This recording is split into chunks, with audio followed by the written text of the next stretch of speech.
एक सिंपल से क्वेश्चन है फॉर ऑल ऑफ यू। डरपोक क्या कर सकता है? जो लोग बहुत डरपोक होते हैं या डेयरिंग पोजीशंस के होते हैं वो क्या कर सकते हैं मैक्सिमम? अगर हम ऑब्जर्व करें, वो सिर्फ अपने आप को सिक्योर्ड कर सकते हैं, वो अपने आप को कवर कर सकते हैं, वो अपने आप को बचाने की कोशिश कर सकते हैं। इससे आगे क्या उनका कोई ऑप्शन अवेलेबल नहीं होता। डेरिवेटिव्स भी बुनियादी तौर पे फाइनेंशियल मार्केट का वो इंस्ट्रूमेंट है जो फ्यूचर आउटकम्स से आपको रिस्क प्रोटेक्शन देता है। फिर क्लियर रखना, डेरिवेटिव्स फ्यूचर आउटकम्स के लिए होते हैं, करंट सिनेरियो में नहीं। आसान अल्फाज में अगर मैं आपसे कहूं कि डेरिवेटिव्स की अगर हम डेफिनेशन लें तो डेरिवेटिव से मुराद ये होगी कि एक वो outcome which will be possible in after a 2 months, but I am not ascertain कि what would be the value of that time या what would be the value I will pay for it. मैं ये चाहता हूं कि let suppose the dealing close today 100,000 euro की हो गई मेरी in Pakistan right now. 100,000 euro is 165 rupees, let's assume. तो मीन्स कि after 2 months when the transaction can finalize or executed in all the manners, कि जी 2 महीने बाद माल आ जाएगा, आपको पेमेंट करनी है, उस वक्त डॉलर कितने का होगा? I have no idea. मैंने जिस वक्त बुक कराया था ऑर्डर या जिस वक्त मैंने ट्रांजैक्शन एग्जीक्यूट की थी उस वक्त डॉलर 165 का था। अब मेरी फोरकास्ट ये है कि इस सिनेरियो में डॉलर 170 भी जा सकता है। इट्स मींस कि जब 2 महीने बाद डॉलर आएगा तो मेरे लिए ये लॉस कर सकता है कवर। अब इस लॉस को ओवरकम करने के लिए मैं घुसा डेरिवेटिव मार्केट में, यानी कि फ्यूचर या फॉरवर्ड ट्रेड्स में या स्वैप में। मैंने कहा यार मुझे आज ये डॉलर लॉक करना है। एक ऑप्शन मेरे पास लॉक करने का क्या है? एक ऑप्शन ये है कि मैं पूरे के पूरे पेमेंट दूं और डॉलर होल्ड करके अपने अकाउंट में फिजिकली लेके बैठ जाऊं। तो फिर डेरिवेटिव का तो रोल ही नहीं हुआ, आपने 100% रिस्क हेज कर लिया। बेसिकली डेरिवेटिव जो यूज होते हैं वो हेजिंग के लिए होते हैं। जब आपने 100% हेजिंग कर ली तो फिर आपको तो ये तो क्लियर हो गया कि जी अब डॉलर 180 का हो 190 का हो मुझे कोई टेंशन नहीं, मेरे अकाउंट में डॉलर रखे हुए। रिस्क क्या एसोसिएट हो गया? अब 2 महीने तक डॉलर अनप्रोडक्टिव रखे रहेंगे आपके पास। आपने कहा यार ये तो कुछ करना चाहिए। अब उसके लिए हम डेरिवेटिव मार्केट यूज करते हैं कि डेरिवेटिव मार्केट में जब हम आते हैं तो वो एक तरीके से एक आर्टिफिशियल सिक्योरिटी डेवलप की जाती है on the basis of certain genuine assets. Certain genuine assets, या जिसको हम फाइनेंस की लैंग्वेज में we called it underlying assets. Underlying asset जितने होते हैं on the basis of that हम एक और फाइनेंशियल सिक्योरिटी या फाइनेंशियल कॉन्ट्रैक्ट बनाते हैं कि उसके बेस पे वो हम रिस्क जो है वो मिटिगेट कर देते हैं। आसान अल्फाज में और भी आसान अल्फाज ये समझ लो, आप एक तरीके से अपनी फ्यूचर ट्रांजैक्शन की इंश्योरेंस कर लेते हैं in the sense of derivatives. आप ये इंश्योरेंस ले लेते हैं कि यार कल अगर खुदा ना खासा ये ऊपर नीचे हुआ तो मैं तो सिक्योर्ड हूँ। मैंने एग्रीमेंट किया हुआ है मिस्टर एक्स के साथ कि वो तो मुझे इसी रेट में देंगे और वो अब मिस्टर एक्स मुझसे उसी तरीके से काम कर रहे हैं। ये पॉइंट क्लियर है। डेरिवेटिव्स का दूसरा कंसेप्ट क्लियर रखना है, derivatives only for hedging. Derivatives को हम फॉर हेजिंग यूज करते हैं, नॉट फॉर प्रॉफिट मेकिंग। लेकिन डेफिनेटली इससे प्रॉफिट मेकिंग भी की जा सकती है, लेकिन बेसिक पर्पस डेरिवेटिव का हेजिंग है। एक बहुत सिंपल सी एग्जांपल शायद क्लियर हो इन दैट सेंस कि जब हमें 10 दिन बाद कोई काम करना है, मुझे पता है 10 दिन बाद ये काम होना है और उसके लिए मुझे पैसे चाहिए होंगे, तो what I need to be, या तो मैं आज ही अपने वो पैसे रीएलोकेट करके उस काम के लिए रिसाइड कर दूं। उस सूरत में क्या होगा, 10 दिन तक वो पैसे वहां ब्लॉक रहेंगे और मैं वेट करूंगा। जब पैसे वहां ब्लॉक रहेंगे तो पैसे अनप्रोडक्टिव रहे और 10 दिन तक मेरे पास कैश का प्रॉब्लम। दूसरा ऑप्शन क्या था कि मैंने कहा यार एक काम करता हूँ, इसके अगेंस्ट में कोई ऐसे कॉन्ट्रैक्ट बनाता हूँ और उस कॉन्ट्रैक्ट को मार्केट में बेच के पैसे कैश कर लेता हूँ। जब वो टाइम आएगा तो उस वक्त वहां से मैं उसको ओवरकम कर दूंगा। बुनियादी मकसद डेरिवेटिव का ये होता है। अच्छा, डेरिवेटिव में एक बिल्कुल क्लियर कंसेप्ट याद रखिएगा, डेरिवेटिव फॉर हेजिंग। हमारे यहाँ डेरिवेटिव पाकिस्तानी जैसे कंट्रीज में डेरिवेटिव समटाइम्स उसके लिए भी यूज होती है, जिसको हम इन अदर वर्ड्स कह लें कि प्रॉफिट मेकिंग, क्योंकि हमारी अनसिक्योर्ड मार्केट है, यहाँ पे लोग प्रॉफिट के लिए भी ये काम करते हैं। पहली चीज, डेरिवेटिव एक फाइनेंशियल कॉन्ट्रैक्ट है, इसकी अपनी कोई वैल्यू नहीं है, इसकी अपनी कोई वैल्यू नहीं है। इसकी वैल्यू ऑलवेज लिंक होती है किसी अंडरलाइंग एसेट्स। अंडरलाइंग एसेट्स वो रियल एसेट्स होते हैं जिसकी बेस पे आप ये कमिटमेंट डेवलप करते हैं। अब अंडरलाइंग एसेट्स क्या हो सकते हैं? अंडरलाइंग एसेट्स आपके स्टॉक हो सकते हैं, अंडरलाइंग एसेट्स आपका कमोडिटी हो सकती है, अंडरलाइंग एसेट्स आपका करेंसी हो सकती है, अंडरलाइंग एसेट्स यानी कोई भी वैल्यूएबल प्रोडक्ट जिसके बदले आप ये काम करते हैं। तो ये ख्याल रखिएगा कि underlying assets would be anything. तो इस पॉइंट से okay I just somebody's contact, okay sorry, admit on somebody, some people are waiting outside.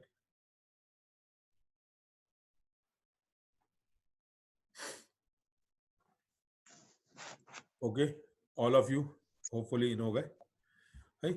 तो ये ख्याल रखिएगा कि अंडरलाइंग एसेट्स होगा, आप अंडरलाइंग एसेट्स को सेक्रीफाइस भी नहीं करना चाहते और आप ये चाहते हैं कि जब वो 2 महीने 3 महीने बाद मैच्योर हो तो उस पर कोई लॉस भी मुझे बुक ना हो। मैं डेरिवेटिव की तो मैं जनरल एग्जांपल भी इस तरह समझा सकता हूं, जैसे फ्यूचर। अच्छा, आप लोगों ने फ्यूचर फॉरवर्ड कॉन्ट्रैक्ट्स पढ़े थे? Yes, sir. Future, okay. What is the basic difference between future and forward contracts? Have any idea, anyone?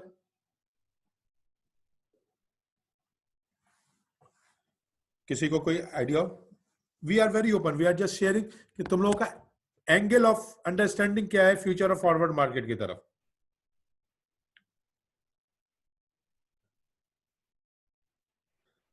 Okay, अब ये याद रखना, फ्यूचर और फॉरवर्ड मार्केट सेम है, इसमें कोई बहुत मेजर फर्क नहीं है। सिर्फ एक फर्क कॉमन है और वो कॉमन ये है कि जब हम फ्यूचर मार्केट की बात करते हैं तो फ्यूचर मार्केट स्टैंडर्डाइज होती है और मार्जिन्स पे काम करती है, करेगी वो भी फ्यूचर की ही डेट्स पे। जब हम फॉरवर्ड कॉन्ट्रैक्ट्स की बात करते हैं या फॉरवर्ड कमिटमेंट्स की बात करते हैं तो forward commitment between buyer and seller directly होती है और ये भी फ्यूचर की डेट पे होगी, लेकिन ये 100% पे होगी, यानी कि आपको हर सूरत में ट्रांजैक्शन एग्जीक्यूट करनी कंपलसरी है। लेकिन जब वही कॉन्ट्रैक्ट फ्यूचर का होता है तो वहां पे जरूरी नहीं है कि आप ट्रांजैक्शन 100% एग्जीक्यूट करें, वहां पे आप मार्जिन की बेस पे भी काम कर सकते हैं। अब इसका पर्पस क्या है? देखो, मैं एक छोटी सी प्रैक्टिकल एग्जांपल देके शेयर कर रहा हूं तुम लोगों के साथ। लेट सपोज बेसिकली इसकी ओरिएंटेशन कमोडिटी से आई है। कमोडिटी जिस वक्त ग्रो की जा रही होती है, क्रॉप जिस वक्त ग्रो की जा रही होती है, उस वक्त उसके फ्यूचर के रेट डिटरमाइन करना बहुत डिफिकल्ट काम होता है। कि मैं आपसे कहूंगा आज मैं लेट सपोज एक क्रॉप लगा रहा हूं, 4 महीने बाद ये किस रेट पे बिकेगी, I have no idea. Issue क्या है कि 4 महीने बाद जब वो बिकेगी तो 4 महीने बाद जब उसको आप बेचने के लिए खड़े होंगे तो उस वक्त आपको ये जरूर देखना होगा कि उसके रेट क्या आते हैं। वो रेट आपको आज डिटरमाइन करने, ताकि जब आफ्टर 4 मंथ जो क्रॉप है वो मैच्योर हो तो आपको लॉसेस ना हो।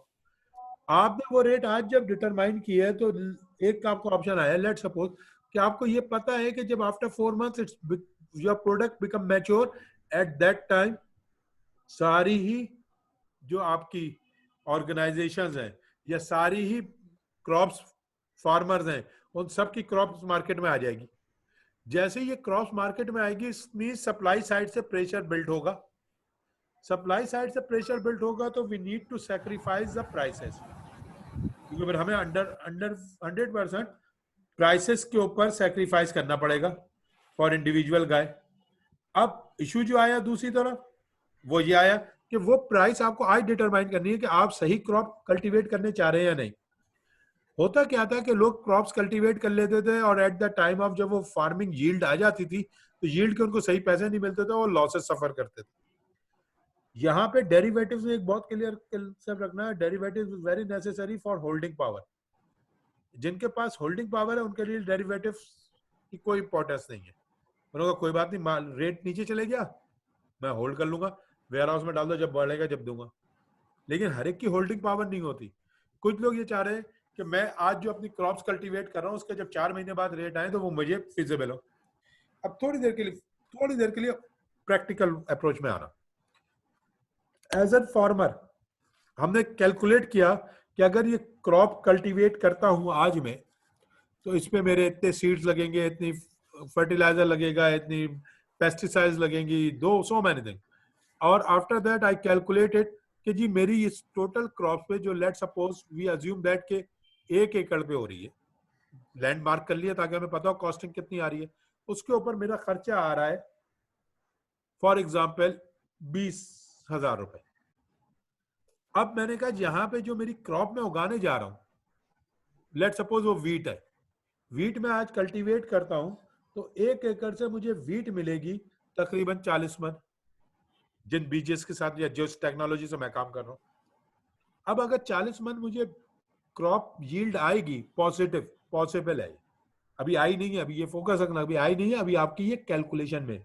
आपने कहा जब 40 लीटर मेरे 40 मन मेरे पास आएगी तो गवर्नमेंट ने 1 मन के रेट दिए हुए लेट सपोज 1300 रुपए, तो आपने कहा इसका मतलब है 52,000 रुपए का मुझे कैश इनफ्लो वापस आएगा, लेकिन कितने दिन बाद आएगा? 4 महीने बाद। 4 महीने में क्या हो सकता है क्या नहीं हो सकता ये किसी ने नहीं देखा, ये वो ऑप्शन है जो 4 महीने रखूंगा। अब कुछ लोग कॉन्ट्रैक्ट में नहीं गया, उन्होंने कहा भाई हम तो क्रॉप जब आएगी उसी वक्त बेच के मार्केट जो होगी उस हिसाब से काम करेंगे। लेकिन मैं थोड़ा सा डरपोक आदमी था, मैंने क्रॉप यील्ड की, पेड़ लग गए, सब कुछ लग गए मेरे पास। अब देखो यहाँ पे थोड़ा सा समझना, मैं सेलर हूं तो मेरे पास सप्लाई साइड रिस्क है कि अल्लाह न करे सप्लाई बहुत ज्यादा आ गई तो शायद ये रेट ना मिले। इसी तरह यही सेम रिस्क बायर साइड पे भी है। अब जो फ्लोर मिल के ऑनर्स हैं उनके जहन में ये चल रहा है कि यार अभी क्रॉप आएगी, उनकी एक अपनी कैलकुलेशन है कि यार ये ना हो कि क्रॉप शॉर्ट पड़ गई तो रेट बढ़ जाएंगे, मैं अभी क्रॉप को लॉक कर लेता हूं ताकि मेरी अगले साल के रेट सिक्योर्ड हो जाए। अब जब दोनों इस माइंडसेट के साथ आएंगे तो डेरिवेटिव एग्जीक्यूट हुआ। अभी देखो अभी एक्चुअल क्रॉप नहीं आई है, एक्चुअल क्रॉप आएगी 4 महीने बाद, लेकिन on the basis of that crop हमने फ्यूचर कॉन्ट्रैक्ट या फॉरवर्ड कॉन्ट्रैक्ट एग्जीक्यूट कर दिया। अब पहले मैं फॉरवर्ड कॉन्ट्रैक्ट के पास, हमने वो कॉन्ट्रैक्ट जब एग्जीक्यूट किया तो वो जो मेरे पास बायर था, मैं फार्मर हूं, मुझे ये लगता है कि मैंने जब देखा मेरे चारों तरफ गंदुम ही गंदुम उग रही है तो मेरी कैलकुलेशन ये है कि यार ये इतनी गंदुम होगी तो ये 1300 रुपए के रेट बड़े टफ हो जाएंगे। मेरा खर्चा आ रहा है लेट सपोज 1 मन गंदुम पे 400 रुपए, मैंने अपना मार्जिन ऑफ प्रॉफिट सेट किया कि मुझे 400 और चाहिए, 800 रुपए से कम में तो मेरे बारे में नहीं है ये, ज्यादा 4 महीने तक मेरे घर का खर्चा चलेगा, तो जब ये क्रॉप आएगी तो उसी तो मैंने कहा यार 800 रुपए तो कम से कम मेरा ब्रेक इवन है, 800 रुपए से कम के ऊपर मैं ये काम नहीं कर पाऊंगा। एक इशू यह है। अब आपको पता है कि अगर क्रॉप प्रॉपर तरीके से बिकी तो 1300 में बिकेगी, लेकिन इट्स नॉट नेसेसरी कि वो 1300 में अभी बिक जाए। अब आप भी अपनी जगह डरे में, सही। अब आपने कहा यार अगर कोई मुझे एडवांस डील के लिए कोई मुझे बायर आज मिल जाता है, अब आपने बायर ढूंढना शुरू किया, एक बायर ने आपको अप्रोच कर लिया, उसने आपसे कहा सही है मैं लूंगा, लेकिन 1300 रुपए में तो ये उस वक्त भी मिल सकती, तो मैं आज क्यों 1300 रुपए दूं यार। मैं आपको एक काम करता हूँ, मैं आपकी प्रोडक्ट लॉक कर रहा हूँ 1000 रुपए पे, 1000 रुपए के ऊपर एडवांस में मैं आपकी जितनी भी प्रोडक्ट हो 1000 रुपए मन के हिसाब से आप मुझे देंगे। अब प्रोडक्ट प्राइस कम हो या ज्यादा हो आप टेंशन फ्री हो गए। क्यों? क्या आपको पता है कि मेरी जब भी प्रोडक्ट होगी फार्मिंग से कटेगी, मैं पूरी जितना भी होगा सब मिस्टर एक्स को दे दूंगा और उनसे 1000 रुपए के हिसाब से पेमेंट ले लूंगा। तो डेरिवेटिव्स बुनियादी तौर पर, लेकिन लेट सपोज आप उसमें नहीं कूदे, आपने कहा नहीं भाई मैं तो उसी वक्त बेचूंगा 1300 का रेट आ सकते हैं, हो गए डन। आप जब उस वक्त कूदे मार्केट में तो मार्केट में क्रॉप लेट सपोज मार्केट में सारी बंद हो गई थी कोविड-19 की वजह से, अब वहां पे 600-700 रुपए का भी बायर मिलना आसाब हो गया आपके लिए, लेकिन जो डेरिवेटिव कॉन्ट्रैक्ट में थे वो सिक्योरिटी उन्होंने कहा सही है यार 1300 भी नहीं मिले लेकिन मेरे अपने पैसे पूरे वसूल हो गए, मेरा प्रॉफिट भी आ गया 1000 रुपए। तो डेरिवेटिव वो फ्यूचर कॉन्ट्रैक्ट के या फ्यूचर या फॉरवर्ड के कॉन्ट्रैक्ट्स होते हैं जिनको हम किसी एसेट्स के बेस पे प्री अज्यूम करके करते हैं। अच्छा अब यही आओ बायर की साइड से, बायर को ये फीलिंग है कि यार लास्ट ईयर वीट शॉर्ट हो गई थी, आटे की क्राइसिस आ गया था, मुझे अभी जैसा आया था कि आटा 40 रुपए वाला आटा जो था वो 70-80 रुपए पे, और मेरा बहुत बड़ा काम तंदूर की रोटियों का है या ब्रेड मेकिंग का है। मैंने कहा भाई अगर आटा शॉर्ट हो गया तो ये तो मेरी कॉस्टिंग ऊपर कर देगा, what I need to be immediately move towards. तो मैंने कहा यार अभी कितने में आटा पड़ रहा है, मैंने कहा 40 रुपए किलो फॉरवर्ड में। ज्यादा जो सेलर है उसने भी अपनी कैलकुलेशन की हुई है, लेट सपोज 45 रुपए में मेरा ऑर्डर सिक्योर्ड हो गया। अब मुझे भी मार्केट से कोई टेंशन नहीं, मार्केट जहां जाती है जाए, कम जाती है, अब मैं 45 रुपीज को रखते हुए अपनी कॉस्टिंग पूरी लॉक कर दिया। इसी तरह जो फार्मर मुझे क्रॉप दे रहा था तो उसने भी 45 रुपीज के ऊपर अपने आप को लॉक कर लिया। उसने कहा यार मार्केट ऊपर नीचे हो, मुझे क्या लेना, मेरा तो ऑर्डर तय है। तो डेरिवेटिव का बेसिक कंसेप्ट हेजिंग है कि फ्यूचर के प्राइस वॉल्टिलिटी की वजह से आपकी सारी कॉस्टिंग आउट हो जाए, आपकी प्राइसिंग आउट हो जाए, उसको आप आज सिक्योर करते हैं। ओके, अब थोड़ा सा आगे चल रहा हूं, फिर मैं when I stop I just ask all of you कि आप लोगों के जहन में क्या है। ओके, थोड़ा सा ये अंडरलाइंग एसेट्स वही एसेट्स हैं जिसकी बेस पे काम होता है। भाई किस चीज के बेस पे आप मुझसे एग्रीमेंट करने जा रहे हैं वो तो मुझे बताएं। अंडरलाइंग एसेट्स कोई भी स्टॉक या शेयर हो सकता है, कोई भी कमोडिटी हो सकती है, gold, oil, silver, wheat, copper, rice, whatever the commodity would be there. Index कोई भी हो सकता है, जैसे हमने पढ़ा था कि आपके पास एक इंडेक्स का पोर्टफोलियो, आप उस इंडेक्स के बेस पे आगे काम करना चाह रहे हैं कि यार मुझे लॉस ना हो, मैं इतना। कोई करेंसी हो सकती है, करेंसी मींस कोई फॉरेन एक्सचेंज हो सकता है, और even any other derivative product भी हो सकती है। जरूरी नहीं है मैं फ्यूचर कॉन्ट्रैक्ट करना चाह रहा हूं तो हो सकता है मैं स्वैप पे कर लूं, यानी कि कोई ना कोई सिक्योरिटी बैक पे होगी अगर मैं डेरिवेटिव एग्जीक्यूट कर रहा हूं। डेरिवेटिव्स हवा में एग्जीक्यूट नहीं होते, उनकी बैक पे कोई ना कोई प्रॉपर अंडरलाइंग एसेट्स होना चाहिए और उसकी वैल्यू की ही बेस पे हम उसको एग्जीक्यूट करते हैं। तो ये ख्याल है, underlying asset is a security on which derivative contract is based upon. Okay, मैं थोड़ा सा ये 3-4 स्लाइड कर लूं। These are the 6 positions जिनमें डेरिवेटिव्स काम करते हैं। कहने को ये 6 पोजीशन है, लेकिन ये पूरा दुनिया है। स्टॉक में सारे स्टॉक्स होंगे, बॉन्ड्स में सारे डिबेंचर्स, सारी सर्टिफिकेट्स होंगे, करेंसीज में दुनिया भर की सारी करेंसीज हैं, कमोडिटीज में दुनिया भर की सारी कमोडिटीज हैं, चाहे वो मैच बॉक्स हो या जो ऑयल रिफाइनरीज हो। इंटरेस्ट रेट में सारे बैंक्स हैं, मार्केट इंडेक्सेस में दुनिया भर की सारी स्टॉक एक्सचेंजेस और सारे इंडेक्सेस हैं। तो ये 6 अगर तुम ऑब्जर्व करो तो दुनिया बड़ी लिमिटेड है, इन्हीं 6 स्कोप में काम कर रही है दुनिया, इसके अलावा दुनिया में कोई काम नहीं हो रहा।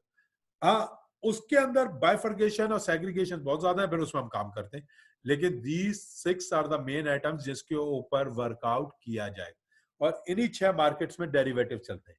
एक चीज बिल्कुल क्लियर रखना अपने पास, जो मैं शायद अर्लियर बोला, डेरिवेटिव्स में ज्यादातर रिटेल कस्टमर्स नहीं होते। डेरिवेटिव्स में institute, financial brokerage house, banks, big organization होती हैं। डेरिवेटिव में मैं अगर शॉर्ट वर्ड में कहूँ कि बुनियादी तौर पे ट्रेजरीज के लोग काम करते हैं। डेरिवेटिव्स में आम आदमी का कोई काम नहीं है। डेरिवेटिव्स भी उन्हीं मार्केट में एग्जीक्यूट होते हैं जिन मार्केट्स में financial instrument. A derivative is an instrument whose value drive from the value of more और वन एंड। अच्छा, जरूरी नहीं है कि एक के बदले एक डेरिवेटिव हो, समटाइम्स एक डेरिवेटिव के पीछे 2-3 अंडरलाइंग एसेट्स हो सकते हैं। It depend on the value of the stock. वही चीज कमोडिटीज है, प्रेशियस मेटल हो सकते हैं, करेंसी, बॉन्ड, स्टॉक इंडिसाइजेस, और कोई भी अदर डेरिवेटिव्स हो सकता है। बेसिकली डेरिवेटिव इंस्ट्रूमेंट्स एक पीस ऑफ पेपर में कमिटमेंट होती है, कमिटमेंट कह लें, एग्रीमेंट कह लें, जो भी आप समझते हैं, उस पॉइंट में होती है कि हम एक एग्रीमेंट कर रहे हैं कि हाँ जी इसके ऊपर हम काम करेंगे और ये हमें सप्लाई होगा उस रेट के ऊपर, इस तरीके से। डेरिवेटिव मार्केट सारी फाइनेंशियल मार्केट हैं, चाहे फॉरेक्स हो, चाहे स्टॉक एक्सचेंज हो, चाहे मनी मार्केट हो, डेरिवेटिव इंस्ट्रूमेंट्स सारी फाइनेंशियल मार्केट्स में एज अ फाइनेंशियल इंस्ट्रूमेंट्स ही बेचे और खरीदे जाते हैं। फाइनेंशियल मार्केट्स बुनियादी तौर पे 2 होती हैं, वन इज कॉल्ड ओटीसी यानी कि ओवर द काउंटर, और other is called exchange traded, specialized exchange. Exchange traded जैसे पाकिस्तान स्टॉक एक्सचेंज है, और ओटीसी का मतलब है, अच्छा ये याद रखना, जो ओटीसी इंस्ट्रूमेंट्स होते हैं वो बिटवीन बायर एंड सेलर होते हैं, उसके दरमियान में कोई गारंटी नहीं होती। लेकिन जब वही इंस्ट्रूमेंट एक्सचेंज के जरिए ट्रीट हो रहा होता है तो उसमें एक्सचेंज की सिक्योरिटी आती है, क्योंकि एक्सचेंज में ब्रोकर होता है, एक्सचेंज में मिडिल मैन होता है। तुम लोगों ने अभी स्टॉक एक्सचेंज में काम किया, तुम लोगों को नहीं पता तुम लोगों ने शेयर्स किससे खरीदे। तुम्हारे लिए शेयर सप्लाई करना स्टॉक एक्सचेंज वालों की जिम्मेदारी। अगर आपने परचेज कर लिए तो अल्टीमेटली आपको वो प्रोवाइड करेंगे विदाउट रिगार्ड ऑफ दिस कि वो कहाँ। आप में से कितने लोगों को पता है कि उन्होंने शेयर खरीदे तो मिस्टर वाई से खरीदे या मिस एक्स से खरीदे? नोबडी नोस, क्योंकि वो एक्सचेंज के जरिए हो रहा था। एक्सचेंज के जरिए जब कोई डेरिवेटिव काम करते हैं तो इट मींस कि वहां पे सिक्योरिटी रिस्क बहुत अच्छा है, डिफॉल्ट रिस्क नहीं है। लेकिन जहां ओटीसी है, over the counter, buyer and supplier आमने सामने, वहां पे डिफॉल्ट रिस्क बहुत ज्यादा होता है।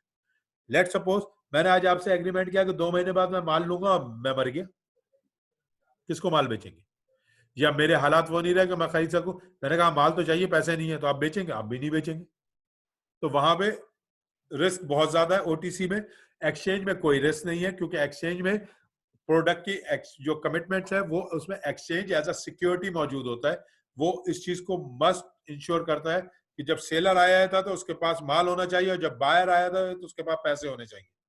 अगर आपके पास पैसे नहीं है तो आप परचेज नहीं कर सकते, आपका माल नहीं है तो आप बेच नहीं सकते। तो एक्सचेंज इन दोनों चीजों को कवर करता है। नॉर्मली तौर पे डेरिवेटिव मार्केट्स ओटीसी में दो डेरिवेटिव्स काम करते हैं, स्वैप और हमारे पास चार डेरिवेटिव्स होते हैं। सबसे पहले फॉरवर्ड एग्रीमेंट्स होते हैं, फिर फ्यूचर एग्रीमेंट्स होते हैं, फिर स्वैप एग्रीमेंट्स होते हैं, और फिर ऑप्शंस एग्रीमेंट होते हैं। फॉरवर्ड और स्वैप या स्वैप जो भी कहना चाहे, फॉरवर्ड या स्वैप एग्रीमेंट जो है वो ओटीसी होता है। वो between buyer and seller direct agreement है, उसमें एक्सचेंज इन्वॉल्व नहीं होता। उसमें लेट सपोज बड़े बड़े बैंक्स, बड़े बड़े डीलर्स एक दूसरे के साथ काम करते हैं। लेकिन जितने फ्यूचर के कॉन्ट्रैक्ट्स होंगे और ऑप्शन के कॉन्ट्रैक्ट होंगे वो एक्सचेंज के जरिए होते हैं। तो ये ख्याल रखिए, दो दो डेरिवेटिव्स ओटीसी मार्केट में वर्क करते हैं, दो डेरिवेटिव्स आपके एक्सचेंज में करते हैं। ओटीसी में जो काम करते हैं उनमें रिस्क फैक्टर बहुत ज्यादा होता है, और जो एक्सचेंज में काम करते हैं उनमें risk factor as compare to OTC कम होता है। तो ये ख्याल है। ओके, अच्छा, अब okay, I just somebody unmute all. Any question? Definitely. कोई क्वेश्चन पूछना चाहे तो बिल्कुल पूछ सकते हैं। हम जो है डेरिवेटिव्स में जो पेमेंट कर रहे होते हैं वो एडवांस में दे रहे होते हैं या टाइम टू टाइम देते हैं, या वो डिपेंड टाइम पे करता होती है, वो अपने टाइम पे होती है, एडवांस में नहीं होती। वो बस एक तरीके से आप अपना एडवांस सिक्योर्ड करा लेते हैं, आप अपने रिस्क फैक्टर को सिक्योर्ड करा लेते हैं। आप करते पेमेंट उसी वक्त है जिस वक्त उसकी डेट एग्जीक्यूट होती है, लेकिन कमिटमेंट आज हो जाती है, पेपर पे एग्रीमेंट आज हो जाता है, सिग्नेचर आज हो जाती है। तो जब वो एक्सचेंज के जरिए होती है ना, एक्सचेंज के जरिए। अगर हाँ बोलो। सिग्नेचर कर दिया और बाद में डिफॉल्ट कर गई वो कंपनी या कोई भी ऐसे सर्कमस्टेंसेस आ नहीं, जाते हैं बीच एक्सचेंज में नहीं होता। एक्सचेंज में क्योंकि ब्रोकर बीच में होता है, अच्छा ब्रोकर सर, के ब्रोकर पास आपका अकाउंट खुला हुआ होता है, उसमें एक सर्टेन अमाउंट होती है मार्जिन की। ओके, तो आपके डिफॉल्ट होने का रिस्क होता है, तो आपका मार्जिन रोक देता है, आपके पैसे होल्ड हो जाते हैं। लेकिन ओटीसी में है, ओटीसी में बायर और सेलर आपस में निगोशिएट कर रहा है ना, जैसे एक दुकानदार और एक खरीदार कर रहा है। दुकानदार ने बात की, हाँ जी कल आके माल ले जाएगा, अब देखो बहुत छोटी सी बात तुम्हें ओटीसी की समझा दूं, इत्तेफाक से जहन में आ गई। ओटीसी इस तरह है कि आपने एक दुकानदार के पास गए, आपको एक माल चाहिए था, वो उसके पास नहीं था, उसने कहा सही है इस पैसों में दूंगा, कल आके ले जाइएगा। डेरिवेटिव हो गया। किसकी बेस पे हुआ? उस पर्टिकुलर प्रोडक्ट की जो आपको चाहिए थी, और दुकानदार वो आपको देने को तैयार था, आपने वो ले लिया। अब कल जब आप गए तो दुकानदार ने कहा सॉरी यार ये माल अवेलेबल नहीं है, आप कुछ नहीं कर सकते। लेकिन यही अगर चीज आप लेट सपोज दराज के जरिए खरीद रहे, तो ये दराज की जिम्मेदारी है कि वो सप्लाई करेगा आपको, क्योंकि वो एक्सचेंज है ना, वहां बायर और सेलर एक दूसरे के साथ काम कर रहे हैं। तो उसी पॉइंट से डेरिवेटिव है कि डेरिवेटिव में पेमेंट उसी वक्त होगी जब एग्जीक्यूट होगा, लेकिन कमिटमेंट आज लॉक हो जाएगी। कमिटमेंट लॉक हो जाने का एडवांटेज ये होता है कि मेरे पास से एक वो जहनी टेंशन हट गई कि कल मार्केट कहाँ हो। अब कल मार्केट ऊपर जाए नीचे जाए, मेरा पैसा वसूल हो गया भाई, मुझे टेंशन नहीं थी। इसलिए हम डेरिवेटिव इसीलिए कहा जाता है, प्रॉफिट मेकिंग के लिए नहीं है। डेरिवेटिव बुनियादी तौर पे आप अपने रिस्क को मिटिगेट करते हैं कि जी कम से कम पे कर लो यार, ज्यादा भी नहीं जा रहा है लेकिन मिनिमम पे काम करेंगे। Okay, any other question?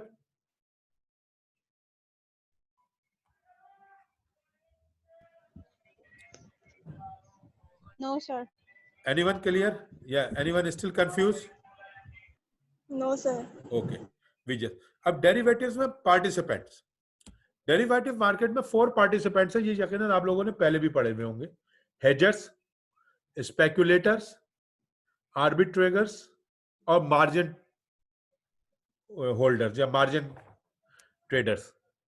हेजर्स वो होते हैं जो मार्केट में इसलिए आते हैं कि वो रिस्क मिनिमाइज करें। हेजर्स वो लोग नहीं होते जो मार्केट में आते हैं इसलिए कि पैसा कमाएंगे।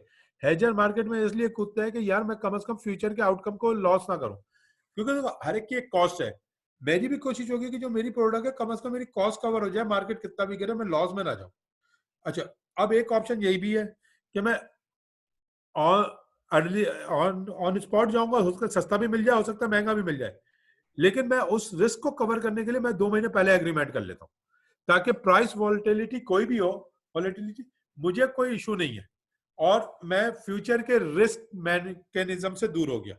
अब सप्लाई शॉर्ट हो, क्रॉप्स अच्छी हो, अभी बहुत छोटी सी एग्जांपल इसकी तो मैं हेजर के साथ शेयर कर लूं। अभी आज से 3 महीने पहले टोमेटो 200 रुपए किलो तक पहुंचे हुए थे, 300 रुपए के करीब, 200 से ऊपर थे 300। आज टोमेटो बेचारा 8-10 रुपए किलो में बिक रहा है मार्केट में। रीजन, अब देखो जिन्होंने 3 महीने पहले टोमेटो को 200 रुपए, उनके जहन में भी था कि टमाटर 10 रुपए पे भी आ जाएगा। वो आ गया कोविड-19 के, मार्केट में बंद है, सब कुछ है, टमाटर ज्यादा देर रखने। अब let suppose I am belongs to the Mitchell's ketchup, या मैं टोमेटो प्योरी बनाता हूँ, चलो केचप में तो टोमेटो बहुत ही कम यूज करते हैं, हम टोमेटो प्योरी बना रहे हैं। टोमेटो प्योरी के लिए तो मुझे टोमेटो चाहिए। अब मेरा काम है परमानेंटली टोमेटो प्योरी देने का। अब क्रॉप जब कल्टीवेट हो रही है, उसी वक्त मैंने डिसाइड किया कि यार, मैंने कहा अगले 6 महीने के ऑर्डर बुक करो, ताकि मुझे मेरी अपनी सप्लाई मेंटेन है, ताकि मैं अपनी डिमांड को मेंटेन कर सकूं। अब जब मैं उस जगह कूदा, तो मैंने डेफिनेटली फार्मर से या मिडिल मैन से कांटेक्ट किया। मैंने कहा भाई, लेट सपोज मुझे महीने के 10,000 टन टमाटर चाहिए, तो 6 महीने के लिए मुझे 60,000 टन टमाटर चाहिए, मुझे सप्लाई दो। अब एक ऑप्शन तो ये है कि मैं हर महीने उसी महीने के हिसाब से परचेजिंग करूं, तो उस सूरत में मुझे प्राइस वॉल्टिलिटी पे आना पड़ेगा। लेकिन मेरी प्रोडक्ट क्योंकि 10 पैक है, तो वो तो लॉक प्राइस है, मैं उसकी प्राइसेस डेली चेंज नहीं कर सकता। मैंने, आप ऑब्जर्व करिएगा, जितनी भी टोमेटो प्योरी आती है उनकी प्राइसेस एक लॉक है, बहुत तेजी से एक्टिवेट होंगी तो वो प्रॉब्लम है। अब मुझे तो प्राइसेस लॉक करनी है, अब मैं अपनी कॉस्ट भी लॉक करना चाह रहा हूँ। मैंने फार्मर से या उससे कहा, मैंने कहा डन, सौदा तय करो। अब लेट सपोज मैं टोमेटो प्योरी 400 रुपए किलो बेचता हूँ, और मुझे पता है कि 1 किलो प्योरी के अंदर मुझे 5 किलो टमाटर चाहिए होंगे। अब 5 किलो टमाटर का मतलब यही है कि मुझे, अगर मैं आज लॉक करता हूं, तो 20 रुपए के ऊपर मुझे 100 रुपए की कॉस्ट आएगी रॉ मटेरियल की, और उस पर खर्चे अर्चे देख। अब मैंने अपनी कॉस्टिंग की कल को, मैंने कहा नहीं यार, ये 100 रुपए तो महंगा है, मैं तो 60 रुपए पे लूंगा। अब इसी तरह जिस फार्मर से मेरी डील हो रही थी, वो रेडी हो गया, उसने मुझसे तय कर लिया। लेट सपोज उसने मुझसे 12 रुपए पे तय कर लिया, तो 12 रुपए पर केजी के हिसाब से आपको टमाटर सप्लाई होंगे। तो ये एक एग्रीमेंट हो गया मेरे और उसके दरमियान। एक किस, अब अंडरलाइंग एसेट्स क्या है? टोमेटो है, अंडरलाइंग एसेट टोमेटो, उसकी बेसिस पे प्राइस डिटरमाइन होगी। अब मार्केट इस वक्त 5 रुपए भी आ जाए, तो जो मेरा सप्लायर है उसको कोई टेंशन नहीं, क्योंकि उसका मेरे साथ 12 रुपए पे एग्रीमेंट है, वो मुझे भेजा जा रहा है। मार्केट 20 रुपए हो जाए, तो एज अ बायर मुझे कोई टेंशन नहीं है, भाई मेरे पास एग्रीमेंट है 12 रुपए पे, मेरी 12 रुपए पे सप्लाई आएगी, क्योंकि मैंने एडवांस पोजीशन ली। इसको हम मार्केट में कहते हैं एडवांस पोजीशनिंग। मैंने एडवांस में पोजीशन बना ली है।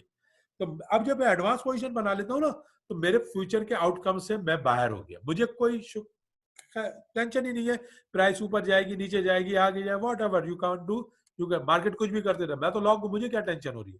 लेकिन अगर मैं अपनी पोजीशन ऊपर रखूंगा, मैं कहूंगा यार जो मार्केट होगी उस हिसाब से, तो फिर मेरे लिए प्राइसिंग देना कंफर्ट है। तो ये बिजनेस टू बिजनेस वेरी करता है। हेजर वो वाहिद आदमी होता है, the only guy which is in the market because of reducing risk. सिर्फ हेजर होता है जो अपने रिस्क को मिनिमाइज कर रहा होता है। बाकी तीनों पार्टिसिपेंट प्रॉफिट मेकिंग के लिए मार्केट में आते हैं।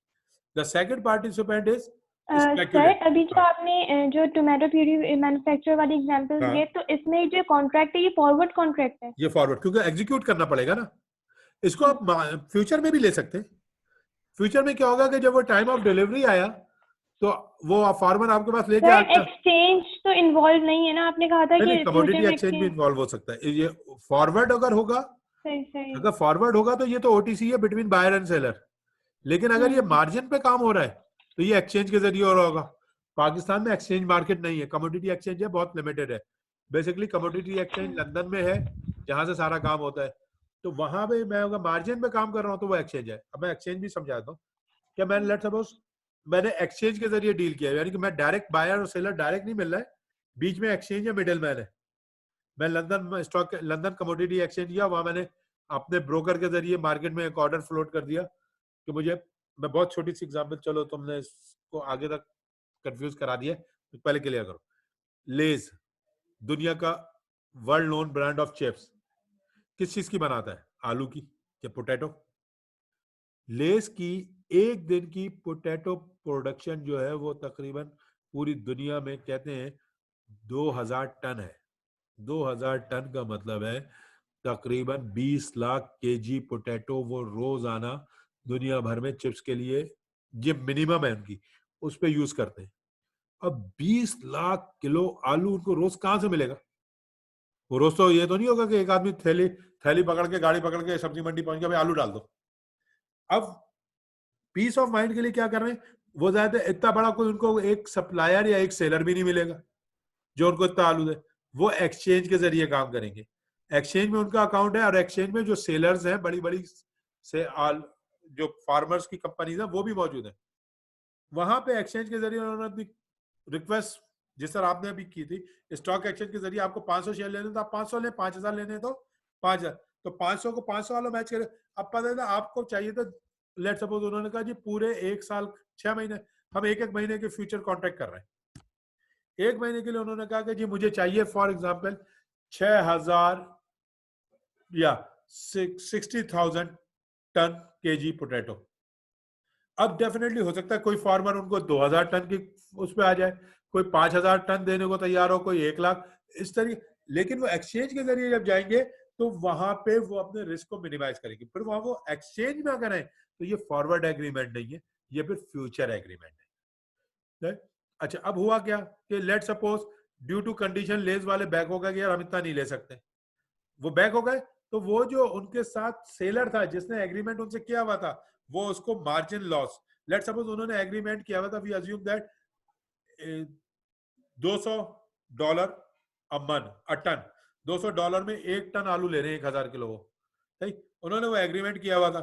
अब सेलर ने उनसे कहा भाई उठाओ, उन्होंने कहा भाई हमारे पास तो अभी मार्केट बंद, हम तो नहीं बेच पा रहे।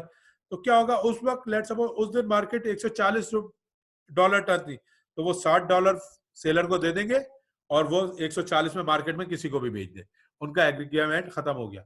लेकिन अगर ये फॉरवर्ड होगा तो उनको हर सूरत में $200 देने, और सप्लायर ने $200